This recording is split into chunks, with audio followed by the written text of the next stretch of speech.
السلام عليكم ورحمة الله وبركاته، كل عشاقي الأخضر السعودي في كل مكان، كل عشاقي الكرة السعودية. قبل كل شيء محتاجين منك الصلاة على سيدنا محمد واللايك الجميل، ولو حابب تنزل تنضم لقناة طبعا شرف كبير إن أقول لك على جدول مباريات المنتخب السعودي في كأس العالم 2026 إن شاء الله، اللي أوقعت القرعة المنتخب السعودي في المجموعة الثامنة اللي بتضم المنتخب الإسباني، منتخب أوروغواي، ومنتخب كاب فيردي الراس الأخضر.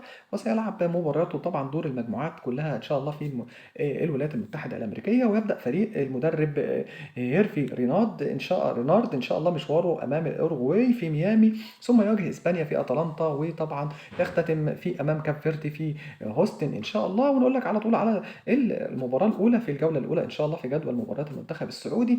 هيلاقي المنتخب الاوروغواي يوم 15 يونيو 2026 في تمام الساعه الواحدة صباحا بتوقيت المملكه العربيه السعوديه على ملعب هارد روك بميامي. وطبعا المباراه الثانيه هتكون في الجوله الثانيه ضد المنتخب الاسباني، مباراه قويه جدا من العيار الثقيل، يوم 21 يونيو في أيضا 7 مساء بتوقيت المملكة العربية السعودية، أمام ملعب ميرسي سايد بينز في أتلانتا. والمباراة الثالثة في الجولة الثالثة تكون أمام كاب فيردي في 26 يونيو في الساعة الثالثة صباحا بتوقيت المملكة العربية السعودية على ملعب NRG هوستون. في طبعا كده المباراة الأولى ضد الأورجواي، المباراة الثانية ضد إسبانيا، والمباراة الثالثة ضد كاب فيردي. كل التوفيق للمنتخب السعودي الشقيق والسعودي الحبيب في مبارياته أمام المنتخب الأورجواي وإسبانيا وكاب فيردي، ويقدر يتأهل للدور الثاني ان شاء الله في طبعا المجموعه، وان شاء الله يقدر يتحقق انجاز كما حقق المنتخب المغربي ان شاء الله. لو عجبك الفيديو بتاعنا ما تنساش بقى باللايك بعد الصلاه على سيدنا محمد، نجيب لك كل ما يخص الكره السعوديه والمنتخب السعودي الحبيب ان شاء الله.